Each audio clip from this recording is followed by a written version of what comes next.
सुप्रभातम मित्रों, ओम आनंदम योग मंत्र में आप सभी का हार्दिक स्वागत अभिनंदन है। इसी क्रम में मैं आज आपको एक ऐसे क्रिया के बारे में, एक ऐसी योग पद्धति के बारे में बताने जा रहा हूँ जो हमारे पेट के लिए फ़ायदेमंद है, जो हमारे पेट को कम करती है। कल एक साधिका ने प्रश्न किया था, आचार्य जी आप पेट को कम करने वाले आसनों को, उन क्रियाओं को, उस योग को, उस प्राणायाम को जरूर बताइएंगे। तो इसी क्रम में बात भी बिल्कुल सही है। आजकल लॉकडाउन चल रहा है, कोरोना वायरस की वजह से सब लोग घरों में बंद हैं, घरों में कैद हैं। ऐसे में हमारा कार्य बिल्कुल बंद है, तो हमारा एक ही काम आजकल हो रहा है। घरों में आप देख रहे हैं, अखबारों में भी या फेसबुक में या फिर ये सोशल मीडिया में, तो हम भी खाते जा रहे हैं आजकल तो नए नए पकवान। तो सारे लोगों का यही हाल है, जिससे जो उसका प्रभाव है वो हमारे पेट पर पड़ रहा है। पेट हमारा गुब्बारे की तरह आगे फूलता जा रहा है, ढोलक की तरह बढ़ते जा रहा है। तो ऐसे में ये स्थिति वास्तव में चिंतनीय होती है। पेट बढ़ना, एक तो हमारी शारीरिक सौंदर्य पर इसका प्रभाव पड़ता है, दूसरा अनेक बीमारियां आकर के हमको घेरती हैं। पेट बढ़ने से शुगर होने का जो चांस है वो पूरा बढ़ जाता है। अगर हमारे हेरिडिटी, हमारे खानदान में मधुमेह की बीमारी है, शुगर की बीमारी है, तो निश्चित तौर पर अगर हमारा पेट बढ़ गया तो निश्चित तौर पर हमको शुगर हो जाएगी, ब्लड प्रेशर हो जाएगा, फैटी लीवर में मांस इकट्ठा हो जाता है, पेट दर्द करने लगता है, आते प्रवाहित होती हैं, सूजन हो जाती है, बवासीर, कब्ज हमको होने लगती है, पेट हमारा साफ नहीं होता है। तो ये मणिपुर चक्र है, जो 90% जो बीमारियां हैं वो इसी होती हैं। अगर हमारा पेट सही है तो हमारे सारे शरीर के गेट सही हैं। कहने का तात्पर्य, हमारा शरीर या हमारा माथा, हमारा सारे चक्र, रेस्पिरेटरी, रिप्रोडक्टिव, सेरेब्रल, जितने भी सिस्टम है हमारे शरीर के भीतर, वह स्वस्थ रहते हैं, वह निरोगी रहते हैं। तो आइए इसी क्रम में मैं आपको बताता हूँ कि कैसे करना चाहिए। मेरे बीच में पैर में दर्द था, मैंने धीरे धीरे इसको खींच खांच के जो है यहाँ तक पहुँचाया है। धीरे धीरे मैं फिर से आप लोगों के आशीर्वाद से, भगवान की कृपा से फिर से वही आसनों में, वही क्रियाओं में हम फिर से आगे बढ़ते रहेंगे। और लेकिन आपसे एक अनुरोध भी है कि आप मेरी कमियों को बताते रहेंगे कि कहाँ पर कौन सी गलती हुई। जी हाँ, तो मित्रों इसके लिए हम करते हैं उत्तान पाद आसन। उत्तान माने उठाना, पाद माने पैर को हवा में उठाना, 30 डिग्री, 45 डिग्री, 60 डिग्री। कैसे करते हैं? पहले दंडासन में हम बैठ जाते हैं। देखिए दंडासन है, फिर हम लेट जाते हैं नीचे, कमर के बल, पीठ के बल हम नीचे लेट जाते हैं। देखिए ये लेट गया, और दोनों हाथ हवा में उठाया हमने और इनको भूमि पर चिपका देते हैं, जंघा के अगल बगल जमीन पर रख देते हैं। अब लंबी गहरी सांस भरते हैं, अपने शरीर को पूरा गौर से देखते हैं नीचे से अंगुली से सर तक कि हमारा शरीर एक सीध में है या नहीं है। अपने शरीर को एक सीध में रखते हैं प्रसन्नता के साथ। इस तरह शुभ आश्रम जो हमको प्रसन्नता दे, जो हमको आनंद दे, जो मुदिता दे, जो हमको मस्ती दे, जो शरीर के भीतर नई चेतनता दे। अगर हमारा शरीर कष्टमय हो गया, मन हमारा कष्टमय हो गया, मन में हमारे भारीपन है, तो उसको योग नहीं कहा जा सकता। बिल्कुल शांत होना चाहिए मन, तभी हम योग की क्रियाओं में आगे बढ़ सकते हैं। तो मित्रों, दोनों हाथों को हमने जंघा के अगल बगल जमीन पर टिका दिया है और पूरा शरीर को खींच दिया है। देखिए खींचिए और हाथों को जमीन पर टिकाइए। लंबी गहरी सांस भरिए और बाएं पैर को उठाते हुए लंबी गहरी सांस को भरना है और 30 डिग्री पर रोक दीजिए। 1 2 3 4 5 6 7 8 9 10 11 12 13 14 15 16 17 और ये 18। सांस को छोड़ दीजिए, पैर को धीरे धीरे जमीन पर ले आइए। अगर झटके से लाएंगे ऐसे तो आपकी नाभि अपने स्थान से परिवर्तित हो सकती है, हट सकती है, रीढ़ की हड्डी में खिंचाव हो सकता है, रीढ़ की हड्डी पर दर्द हो सकता है, रीढ़ की हड्डी अपने स्थान से खिसक सकती है, स्लिप डिस्क हो सकता है, इसलिए आराम से करेंगे। फिर से लंबी गहरी सांस। पहले दिन आपको जितना संभव हो, जैसे आप ऐसे उठाएं 5 बार उठा सकते हैं, पैर को खींच लेंगे, सांस को भर लेंगे, 1 2 3 4 5 6 7 8 जितना उठा सकते हैं 9, ये ऐसे 5 धीरे धीरे बढ़ाएंगे। आज हमने 18 बार, कल हम 25 बार 36 बार ऐसे करेंगे, ठीक है। लंबी गहरी सांस भरेंगे फिर से, और पैर को हवा में उठाएंगे, 1 2 30 डिग्री, 3 1 2 3 ऐसे, 4 5 6 7 8 9 10 11 12 13 14 15 16 17 और ये 18 सांस को छोड़ देंगे। 3 बार इस पैर से करेंगे, बाएं पैर से, 3 बार दाएं पैर से करेंगे। एक बार लंबी गहरी सांस फिर से भरेंगे, पैर को उठाते हुए सांस भरते हुए रोक देंगे सांस को, 1 2 ऐसे रोकेंगे बिल्कुल जितना आपकी क्षमता है। अब गिनिए, 1 2 3 4 5 6 7 8 9 10 11 12 13 14 15 16 17 और ये 18 सांस को छोड़ देंगे। 3 बार इस पैर से करेंगे, पूरा हो गया। 3 बार अब दाएं पैर से लंबी गहरी सांस भरेंगे और हवा में उठाएंगे सांस को भरते हुए, सांस को रोक देंगे, सांस को भरते उठाइए और रोक देंगे सांस को, 1 2 3 4 5 6 7 8 9 10 11 12 13 14 15 16 17 और 18 सांस को बाहर कर देंगे, सांस को छोड़ देंगे। फिर से लंबी गहरी सांस भरिए, बढ़ाइए, एक सांस खींचिए, 1 2 3 4 5 6 7 8 9 10 11 12 13 14 15 16 17 और 18 वापिस कर देंगे। ये एक पाद उत्तानासन है, इसमें हम एक पैर को उठा रहे हैं, पहले बाएं को उठाया फिर दाएं को। एक बार फिर से लंबी गहरी सांस भरते हुए पैर को उठाइए, पैर को खींचिए, हाथ को जमीन पर लगाइए, रोक दीजिए सांस को, 1 2 3 4 5 6 7 8 9 10 11 12 13 14 15 16 17 और ये 18 सांस को छोड़ देंगे। शुरुआती रूम अभ्यर्थियों के लिए है ये, जो अभ्यासी शुरुआत में योग साधना करते हैं, ये क्रियाएं करते हैं, वो धीरे धीरे करेंगे। यथा वर्ण कर्मादि शास्त्राणी बोधते, जैसे जैसे हम अवाक को पढ़ते हैं उसके बाद हम शास्त्रों को पढ़ने लग जाते हैं, योग शास्त्र पढ़ने लग जाते हैं, चिकित्सा शास्त्र पढ़ने लग जाते हैं, इंजीनियरिंग पढ़ने लग जाते हैं। पहले हम यथा वर्ण कर्मादि, जैसे हम अवाक को पढ़ते हैं, ऐसे ही हमको धीरे धीरे करना चाहिए। तो शास्त्राणी बोधते, ऐसे जैसे हम शास्त्रों का भी बोध करते हैं, ऐसे ही इस योग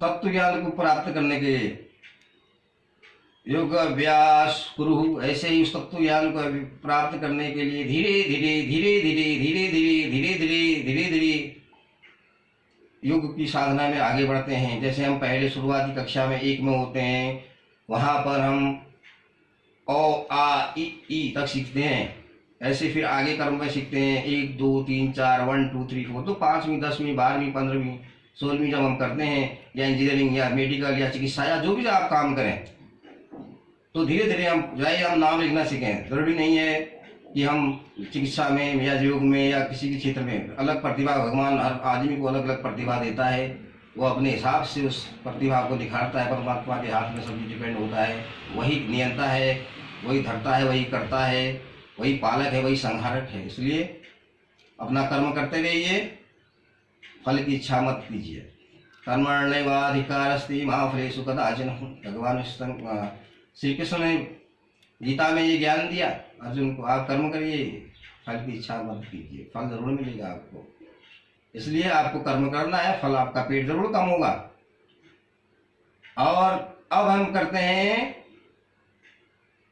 द्विपाद उत्तान आसन, यानी दोनों पैरों को हवा में उठाते। अब कौन लोग नहीं करेंगे, सबसे महत्वपूर्ण बात ये रहती है,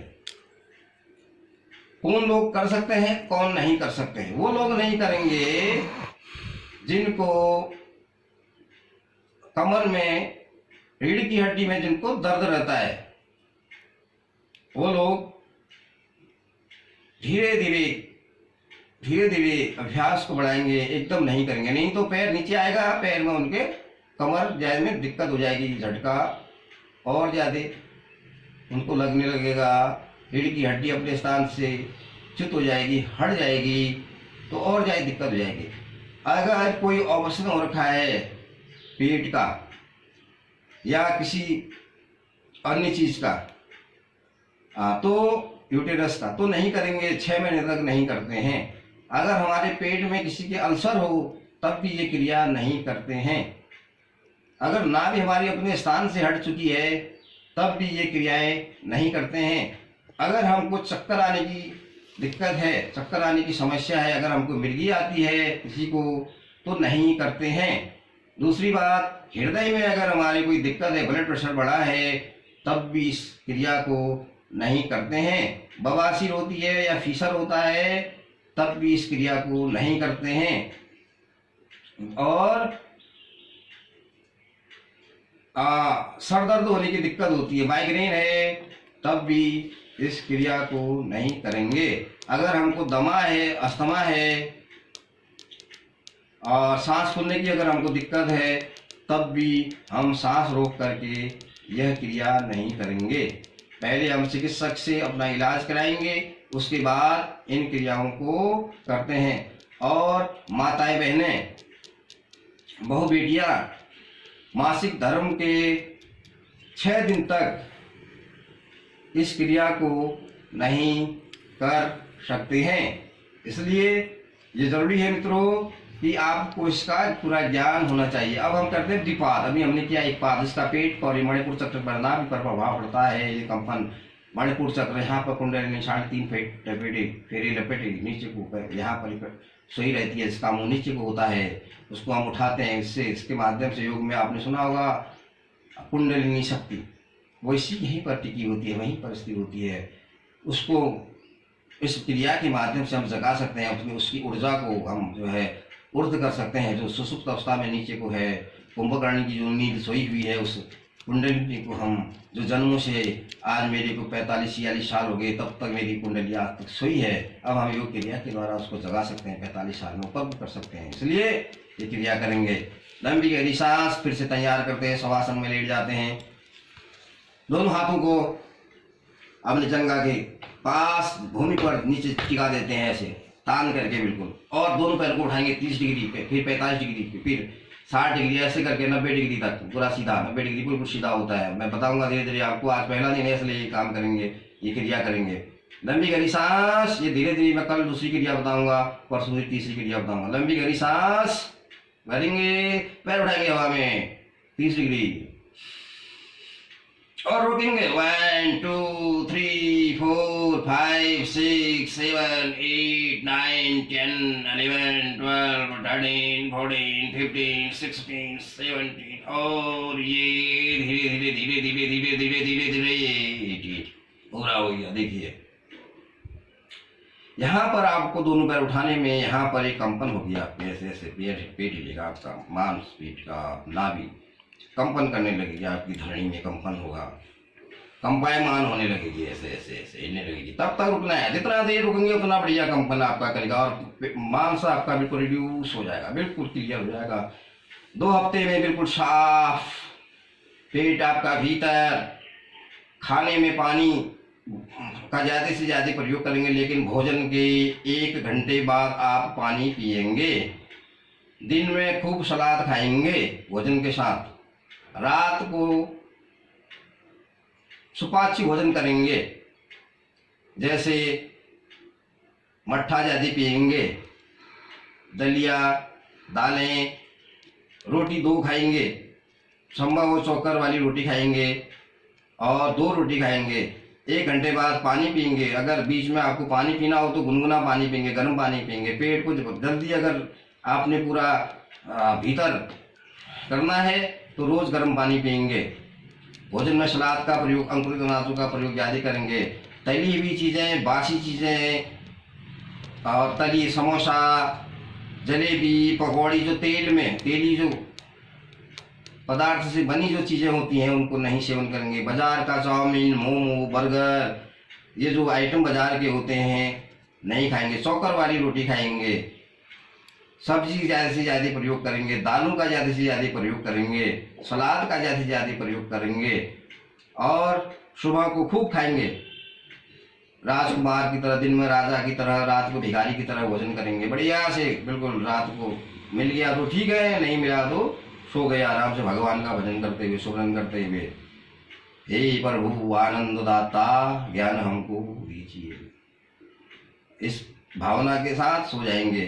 तो फिर से करते हैं। देखिए, एक बार हमने क्रिया करी, दूसरी बार फिर से एक लंबी गहरी सांस, पूरा शरीर को तानिए, लंबी गहरी सांस भरिए, पैर उठाइए और रोक दीजिए। 1 2 3 4 5 6 7 8 9 10 11 12 13 14 15 16 17 और ये 18। वापिस आएंगे धीरे धीरे धीरे धीरे धीरे धीरे वापिस। एक बार लंबी गहरी सांस भरेंगे। अब थोड़ा इसको और थोड़ा बढ़ाएंगे हम। 40 सेकंड, एक आसन को कम से कम 40 सेकंड तक करना होता है, तभी उसका फायदा हमको मिलता है। लेकिन धीरे धीरे धीरे धीरे हम बढ़ाएंगे, धीरे धीरे क्रिया को बढ़ाएंगे और सरलता के साथ स्थिरम सुख आसनम, जो मन को प्रसन्नता दे, जिससे शरीर में कोई कष्ट न हो, जिससे हमारी आत्मा में कोई कष्ट न हो, कोई तकलीफ न हो, उसको आसन कहते हैं। ये निकेन प्रकारेण सुखम धैर्य जायते इति आसनम, जाबाल दर्शनोपनिषद में लिखा हुआ है। ऐसा प्रयास हम करें जिसमें हमारे शरीर को, हमारे मन को, हमारी आत्मा कोई कष्ट न हो, कोई दिक्कत ना हो, कोई परेशानी ना हो, उसको आसन कहते हैं। यानी लंबे समय तक जब हम बैठ करके अपने किसी भी कार्य को कर सकते हैं, जिसमें हमारा मन, हमारी आत्मा, हमारा शरीर प्रसन्नचित रहता हो, उसको आसन के नाम से जाना जाता है। एक बार फिर से लंबी गहरी सांस भरेंगे और पैरों को 30 डिग्री पर उठाएंगे और अधिक बार रुकने का प्रयास करेंगे। इस बार 40 सेकंड रुकते हैं। चलिए, लंबी गहरी सांस उठाइए। 1 2 3 4 5 6 7 8 9 10 11 12 13 14 15 16 17 18 19 20 21 22 23 24 25 26 27 28 29 30 31 32 33 34 35 36 37 38 39 और ये 47। धीरे धीरे धीरे वापिस सांस छोड़ दिए। एक कमर पर और आपकी नाक पर ऐसे कमर में आपका स्ट्रेस, कमर में आपका दबाव बढ़ने लगेगा। और प्रयत्न शैथिल्यम, प्रत्येक क्रिया के बाद आपको शिथिल हो जाना है ताकि आपका श्वास नियंत्रण में आ सके, आपका प्राण नियंत्रण में आ सके। और लंबी गहरी सांस के साथ शवासन में थोड़ी देर लेट जाते हैं। दोनों पैरों में 1.5 फीट का फासला, हाथ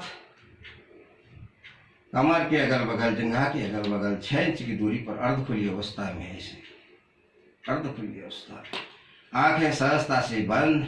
एक लंबी गहरी सांस भरेंगे, सांस छोड़ेंगे। एक लंबी गहरी सांस भरेंगे, सांस को छोड़ेंगे। एक लंबी गहरी सांस भरेंगे, सांस को छोड़ेंगे। आपका दिन बहुत बहुत शुभ हो मित्रों। इसी मंगल कामना के साथ आज आपसे विदा लेता हूँ। उठते वक्त आप बाई करवट लेंगे और ये बाई करवट बाई तरफ के हाथ की तरफ लेंगे करवट, और इस हाथ को आगे करेंगे इधर, इस हाथ को इसके ऊपर रखेंगे जंघा के ऊपर, दाई जंघा के ऊपर, बाएं हाथ को सर के समांतर उधर और लंबी गहरी सांस, हाथ को लाते हुए जंघा के पास से अपने हृदय के पास दूसरे हाथ के बगल में लाते हुए ऐसे टिक करके इसको जमीन पर लगा करके उड़ जाएंगे। बाई करवट लेते लंबी गहरी सांस भरते हुए श्वास को बाहर कर देंगे। हमेशा बाई करवट ही लेटना है, बाई करवट ही उठना है, इस बात का जरूर ध्यान रखेंगे। आप स्वस्थ रहें, निरोगी रहें, आनंद रहें। परमात्मा आपको खूब अपार सौंदर्य, अपार समृद्धि, अपार सफलता देने शुभकामनाएं। बहुत बहुत नमस्कार।